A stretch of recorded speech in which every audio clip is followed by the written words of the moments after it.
Praise the Lord. అందరికీ వందనాలు. Welcome back to the Bible reading programme. Bible reading ప్రోగ్రామ్కి స్వాగతం. ఈరోజు మనం ఈ వీడియోలో నిర్గమకాండం 36వ అధ్యాయంలో ఉన్న విషయాలను తెలుసుకుందాం. అందులో ఉన్న అంశాలను మనం చూసినట్లయితే చూడండి. గుడార నిర్మాణం కోసం స్వేచ్ఛా అర్పణలు. గుడార నిర్మాణం కోసం ఎటువంటి స్వేచ్ఛగా ఇజ్రాయెల్ ప్రజలందరూ కూడా అర్పణలు అర్పించారనేది మనం ఈ వీడియోలో చూస్తాం, ఈ అధ్యాయంలో తెలుసుకుంటాం. గుడార నిర్మాణం గురించి కూడా ఈ అధ్యాయంలో మనం చూస్తాం friends. So let's start our programme.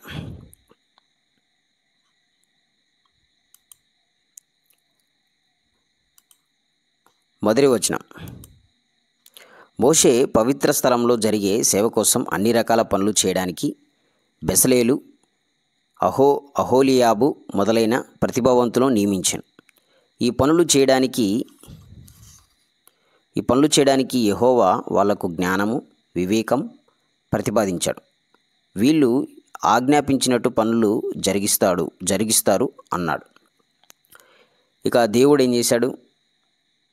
దేవుడు బెసలేలుకు, అహోలియాబుకు మొదలైన వారికి జ్ఞానము, వివేచన దయచేశాడు.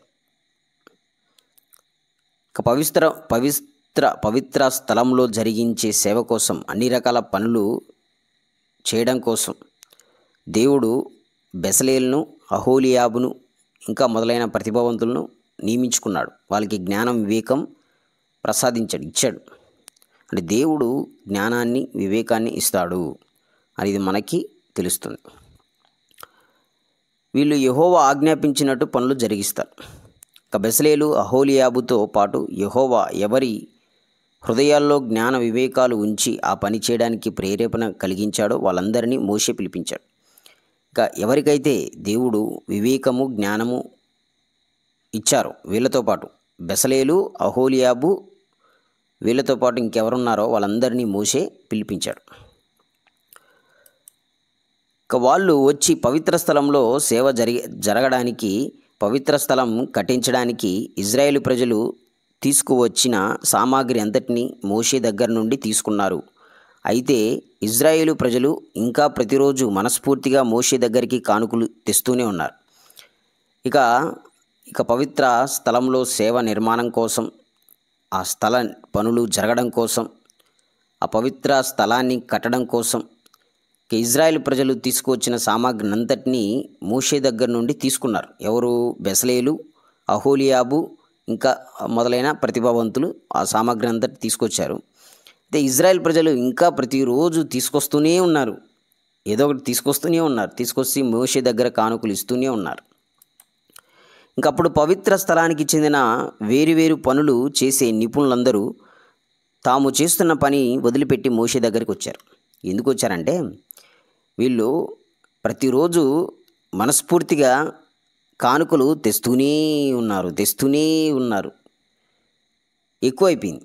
అందుకని వాళ్ళు పని ఆఫ్ చేసేసి, ఎవరో పని ఆఫ్ చేశారు? అసలేలు, అహోలియాబు అదేవిధంగా ప్రతిభావంతులైన వాళ్ళు మోషే దగ్గరకు వచ్చారు పని ఆఫ్ చేసేసి. ఇక సేవ జరిగించడానికి యెహోవా చేయమని చెప్పిన పని కోసం ప్రజలు కావాల్సిన దానికంటే చాలా ఎక్కువ తీసుకువస్తున్నారు అని మోషేతో చెప్పారు. ఇక ఈ సేవ జరగడానికి గుడారం నిర్మాణం కోసం కావలసిన వస్తువులన్నీ సమకూరాయి, అంటే సరిపోయాయి. అంతకంటే ఎక్కువ తీసుకొస్తున్నారు ప్రజలు. ఇది సరిపోతుంది అని చెప్పడానికి వాళ్ళు వచ్చారు. మోషే ఇక నుండి ఏ పురుషుడు కానీ స్త్రీ కానీ పవిత్ర స్థలం పని కోసం ఎలాంటి కానుకలు తేవద్దు అని ప్రకటించాడు.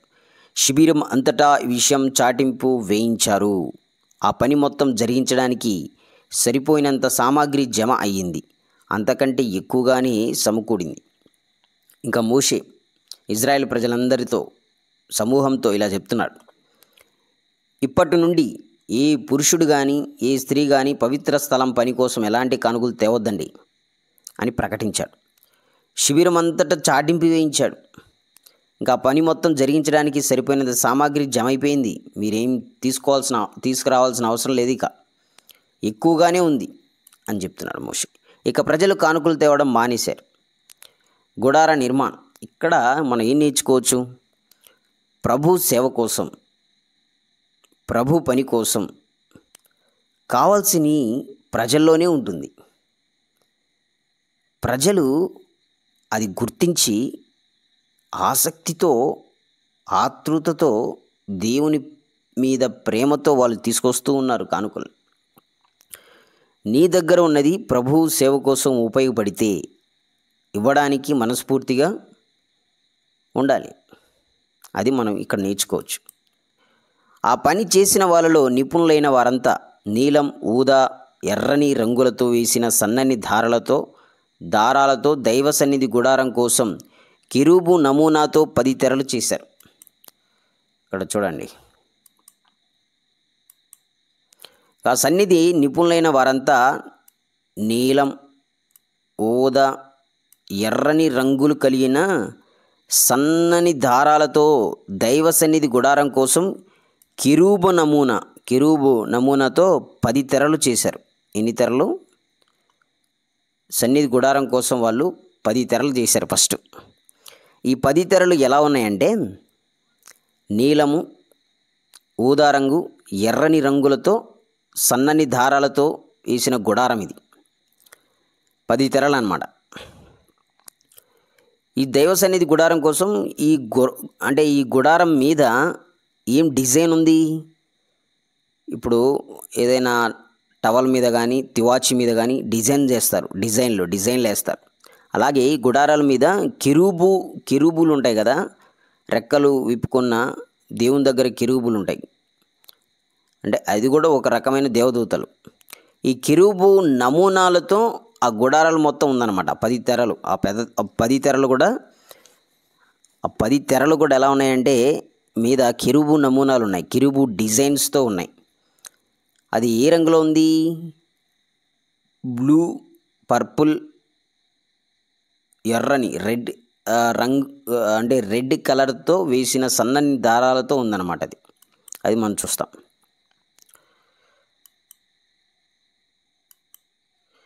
నెక్స్ట్ వచనం. ఒక్కొక్క తెర పొడవు 28 మూరలు, వెడల్పు 4 మూరలు. ఆ తెరలన్నిటినీ కొలతలు ఒకటే. మొత్తం 10 తెరలు. 10 తెరలు పొడవు ఎంత అంటే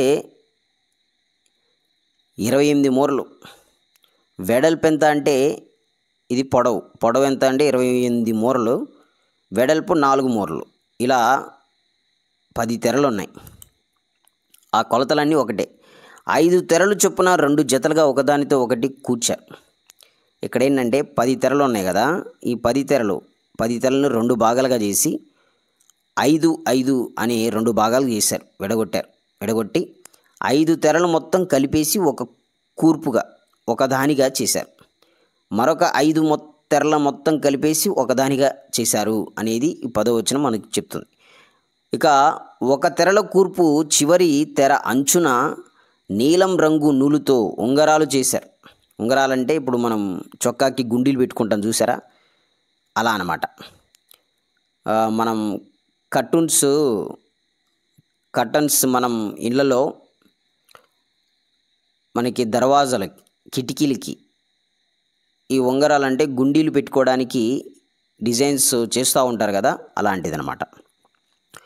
ఒక తెరం కూర్పు అంటే ఒక 10 తెరలని 2 భాగాలుగా చేసి 5 తెరలను కలిపి ఒక భాగంగా, 5 తెరలను కలిపి ఒక భాగంగా చేశారు కదా. ఈ ఒక కూర్పు అంటే ఒకదానికి సంబంధించిన తెర అంచులలో నీలం రంగు నూలుతో ఏం చేశారంటే ఉంగరాలు చేశారు. ఉంగరాలంటే గుండీలు పెట్టుకోవడానికి అనుకూలంగా ఉండేది, కన్నాలన్నమాట. రెండో కూర్పు బయట తెర అంచు కూడా ఆ విధంగానే చేశారు. ఈ రెండో కూర్పు ఉంది కదా, దాని కూడా అంచు నీలం రంగు నూలుతోనే ఉంగరాలు చేశారు. మొదటి కూర్పులో ఒక తెరకు 50 ఉంగరాలు, రెండో కూర్పులో ఉన్న తెర అంచుకు 50 ఉంగరాలు చేశారు. అంటే మొదటి కూర్పు తెరకు అంచున ఉంగరాలు చేశారు కదా, అది ఎన్ని ఉన్నాయంటే ఆ ఉంగరాలు మొత్తం 50. అంటే 50 గుండీలు పెట్టుకోవచ్చు అక్కడ అనమాట. ఒకదానితో ఒకటి ఎదురెదురుగా ఉన్నాయి. ఇటు 50 ఉంగరాలు చేశారు. అవి ఒకదానితో ఒకటి ఎదురెదురుగా ఉన్నాయి. నేను తర్వాత గీసి చూపిస్తాను మీకు. 50 బంగారు గుండీలను సిద్ధం చేసి ఆ గుండీలతో 2 తెరలను ఒకదానితో ఒకటి కలిపినప్పుడు అది దైవ సన్నిధి మందిరముగా నిలిచింది. ఇక ఏం చేశారంటే 50 బంగారు గుండీలు ఉన్నాయి కదా, ఆ 50 బంగారు గుండీలను తయారు చేశారు. ఆ గుండీలు మొత్తం ఆ ఉంగరాలలో చేర్చి ఇటు 2 తెరలు 2 భాగాలుగా ఉన్న తెరలను కలిపేశారనమాట. ఆ కలిపేసిన ఆ తెరని ఏం చేశారంటే దైవ సన్నిధిగా మందిరముగా దాని మీద వేశారు.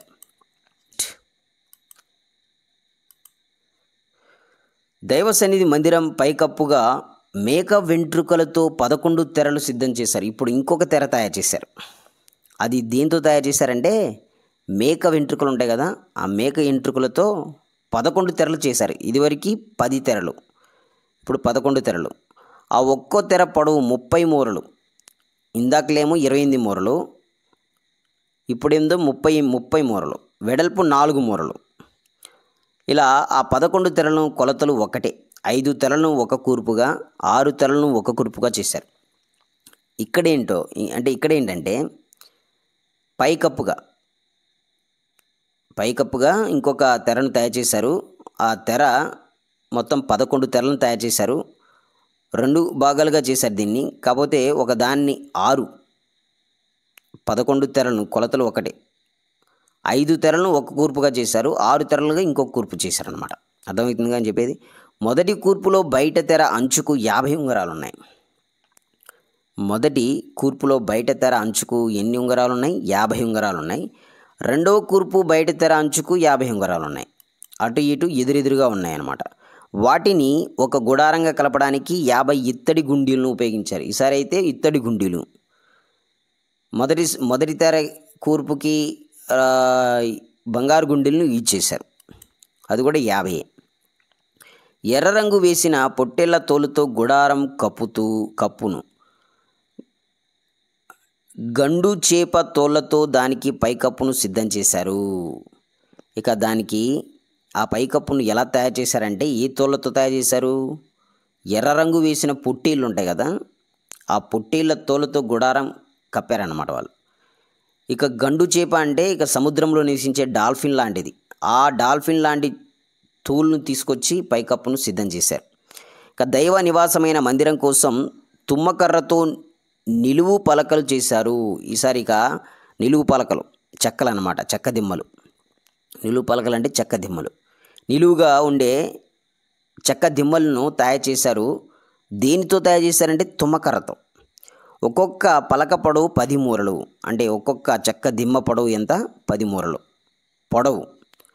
ఇంకా వెడల్పు వచ్చేసి 3.5 అంటే 3.5 కాదు, మూరన్నర అనమాట.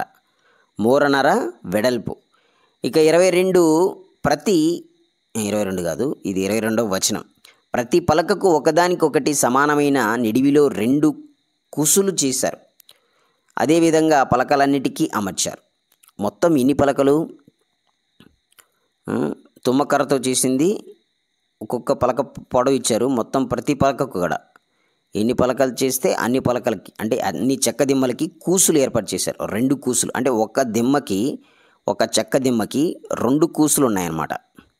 2 కూసులు ఉన్నాయి. ఈ కూసులు అంటే ఏంటంటే మనం మంచాలు తయారు చేసే వాళ్ళు ఏం చేస్తారు, ఒక ఇటువైపు మంచాలు తయారు చేసే వాళ్ళు ఏం చేస్తారంటే ఒక కర్రకి కూసులు పెడతారు. ఈ కూసులు అంటే ఏంటంటే సపోర్టుగా గట్టిగా అవడానికి 2 చెక్క దిమ్మల్ని కింద సపోర్టుగా బలంగా ఉండడానికి అమర్చడానికి ఆ కూసులు ఏర్పాటు చేస్తారన్నమాట. చూస్తే అర్థమవుతుంది, మీరు చూడండి. మందిరానికి దక్షిణ దిక్కున అంటే కుడివైపున 20 పలకలు ఉండేలా చేశారు. ఇక మందిరానికి దక్షిణ దిక్కు, ఈ దక్షిణ దిక్కు ఎప్పుడో ఎటు సైడ్ వస్తుందట? కుడివైపున వస్తుంది. ఈ కుడివైపున దక్షిణ దిక్కు ఉంది. 20 పలకలు అమర్చారు అక్కడ. అంటే 20 చెక్క దిమ్మలు. 20 చెక్క దిమ్మలు అంటే ఒక్కొక్క చెక్క దిమ్మకి ఎన్ని కూసులు ఏర్పాటు చేశారు? 2 కూసులు ఏర్పాటు చేశారు. ఒక్కొక్క పలక చొప్పున 20 పలకలు, కింద 2 కూసులు, 2 దిమ్మలున్నాయి, కూసులున్నాయి. ఈ కూసులు తీసుకొచ్చి ఒక చెక్క దిమ్మకి కూసులు ఏర్పాటు చేశారు కదా, ఈ కూసులు ఏం చేశాయంటే ఆ చెక్క దిమ్మలోకి అమరుస్తారు. అమర్చినప్పుడు అది గట్టిగా ఉంటుంది, అంటే అది పడిపోకుండా సపోర్ట్గా స్టాండర్డ్గా నిలుస్తుంది. అందుకని కూసులు ఏర్పాటు చేస్తారు. మొత్తం 40 వెండి దిమ్మలు చేశారు. 20 పలకలు కదా, 20 చెక్క దిమ్మలకి 2 కూసులు ఉన్నాయి కదా, ఈ 2 కూసులకి ఒక్కొక్క దానికి 2 చొప్పున మొత్తం 20కి ఎన్ని అవుతుంది? 40 అవుతుంది. ఆ 40 దిమ్మలు ఏర్పాటు చేశారు. ఒక్కొక్క దానికి 2 కూసులు ఉన్నాయి, అంటే 40 కూసులు ఉన్నాయి. ఆ 40 కూసులు 40 దిమ్మలో అమర్చారనమాట. అప్పుడు ఆ చెక్క దిమ్మలు స్టాండర్డ్గా నిలుస్తాయి. అందుకనే దాన్ని అమరుస్తారు. మందిరం రెండో వైపు, ఇంకా మందిరం రెండో వైపు ఉంది. ఇంక ఉత్తరం వైపు, దక్షిణం వైపు అయిపోయిందిగా. ఇంక ఉత్తరం వైపు చూస్తే 20 పలకలు, వాటి 40 వెండి దిమ్మలు చేశారు. వాటిని 40 వెండి దిమ్మలు చేశారు. దిమ్మెలు కూడా చేశారు. ఈసారి ఉత్తరం వైపు కూడా 20 పలకలే. ఒక్కొక్క పలక కింద 2 దిమ్మెలు చేశారు. ఇంకా పడమటి దిక్కున మందిరం వెనుక, ఇప్పుడు కుడివైపున దక్షిణాన్ని అయిపోయింది, ఎడం వైపున ఉత్తరం అయిపోయింది. ఇప్పుడు వెనక భాగం పడమటి దిక్కున కూడా 6 పలకలు చేశారు. పడమటి దిక్కుకి ఎన్ని పలకలు? 6 పలకలు. వెనుక వైపు మందిరం మూలలకు 2 పలకలు చేశారు. అంటే వెనక వైపు మూలలు ఇప్పుడు 6 పలకలు ఉన్నాయి. ఇటు 3 3 6 ఉన్నాయి. అంటే 6 చెక్క దిమ్మలు ఏర్పాటు చేశారు. వెనక భాగం 2 మూలన 2 చెక్కల్ని ఏర్పాటు చేశారు. ఈ 6తో పాటుగా ఇంకా మరొక 2 మందిర మూలలకు 2 పలకలు చేశారు. 2 చెక్క దిమ్మలు చేశారు. ఆ పలకల కింద భాగంలో నిలిపి మొదటి ఉంగరం దాకా ఒకదానితో ఒకటి అంచు దాకా కలిపారు. ఆ చెక్క దిమ్మలు కింద భాగంలో ఉన్నాయి కదా, ఆ కింద భాగం నిలిపి ఉండే ఒక ఉంగరాన్ని అమర్చారనమాట. అంచు భాగంలో కలిపారు. ఈ 2 మూలాల్లో 2 పలకలు చేశారు. ఆ 2 మూలాలు 2 పలకలు చేసినట్టుగా మనం చూస్తాం. 8 పలకలు ఉన్నాయి మొత్తం. 8 పలకలు అంతే కదా, 7 8 మొత్తం 6 పలకలకి 6 పలకలు అమర్చారు. వెనక భాగమున ఇటొక మూలన ఒక పలక, ఇటొక మూలన ఒక పలక, అంటే 6 7 8 మొత్తం 6 7 8 పలకలు వెనక భాగాన అమర్చారు. అమర్చిన వెండి దిమ్మలు కూడా 16. ఒక్కొక్క ఈ పలకకి, అంటే ఒక్కొక్క చెక్క దిమ్మకి 2 కూసులు ఉన్నాయి చొప్పునగా. ఆ 2 కూసులు ఒక దిమ్మలో అమర్చాలంటే ఒక దిమ్మకి 2 దిమ్మలు కావాలి. మొత్తం ఎన్ని? 16 దిమ్మలు కావాలి. ప్రతి పలక అడుగున 2 దిమ్మలు ఉన్నాయి. ప్రతి పలకకి 2 దిమ్మలు ఉన్నాయి. ఆ చెక్క వచ్చి ఆ 2 దిమ్మల్లో అమర్చినప్పుడు అది గట్టిగా స్టాండర్డ్గా నిలుస్తుందన్నమాట. తుమ్మకర్రతో వాటికి అడ్డుకర్రలు చేశారు. ఇంకా తుమ్మకర్రతో అడ్డుకర్రలు చేశారు, అంటే అడ్డుకర్రలు ఇట అడ్డంగా పెట్టడానికి. మందిరం ఒకవైపు పలకకు 5 అడ్డుకర్రలు ఉన్నాయి. ఒకవైపు అంటే దక్షిణం వైపు, ఉత్తరం వైపు, పడమర వైపు, తర్వాత తూర్పు వైపు కూడా ఏం చేశారంటే అడ్డుకర్రలు చేశారు. అడ్డుకర్రలు దేంతో చేసి? తుమ్మకర్రతోనే 5 అడ్డుకర్రలు. రెండో వైపు పలకలకు కూడా 5 అడ్డుకర్రలు ఉన్నాయి. పడమటి వైపు మందిరం వెనుక వైపు పలకలకు 5 అడ్డుకర్రలు. ఇక రెండో వైపు, పడమటి వైపు, వెనక వైపు కూడా 5 అడ్డుకర్రలతో చేశారు. ఇంకా పలకల మధ్యలో ఉన్న ముఖ్యమైన అడ్డుకర్ర ఈ అంచు నుండి ఆ అంచు వరకు కలిసి ఉండేలా చేశారు. ఇక పలకల మధ్యలో ఒక ముఖ్యమైన ఒక అడ్డుకర్ర ఉంది. అది ఈ అంచు నుండి ఈ అంచు నుండి ఈ అంచు వరకు కలిసి ఉండేలా చేశారు. ఇంకా పలకలకు బంగారు రేకులు పొదిగించారు.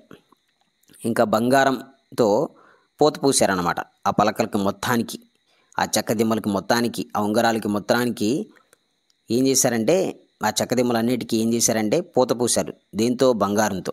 వాటి అడ్డుకర్రలు ఉండే గుండ్రటి కమ్మీలు ఉంటాయి కదా, కమ్మీలు బంగారంతో చేసి అడ్డుకర్రలకు బంగారు రేకులు పొదిగించారు. అడ్డుకర్రలకు, ఆ కమ్మీలకు, అక్కడ ఉన్న ఉంగరాలకు అన్నిటికి కూడా, దిమ్మలకు కూడా ఈ బంగారంతో పూత పూశారు.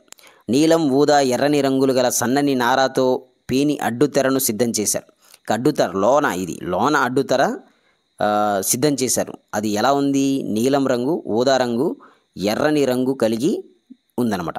కెరూబు రూపాలను నైపుణ్యం గల పనితనంతో చేశారు. ఆ తెరపై, అడ్డుతెరపై ఏం డిజైన్ ఉందంటే కెరూబు అనే రూపాలు ఉన్నాయన్నమాట, నమూనాలు ఉన్నాయి. దానికోసం తుమ్మకర్రతో 4 స్తంభాలు సిద్ధం చేసి వాటికి బంగారు రేకులు పొదిగించారు. ఇక బంగారంతో మొత్తం పూత పూసేశారన్నమాట. స్తంభాలు ఏర్పాటు చేశారు. 4 స్తంభాలు సిద్ధం చేశారు. ఇది కూడా తుమ్మకర్రతోనే చేశారు 4 స్తంభాలు.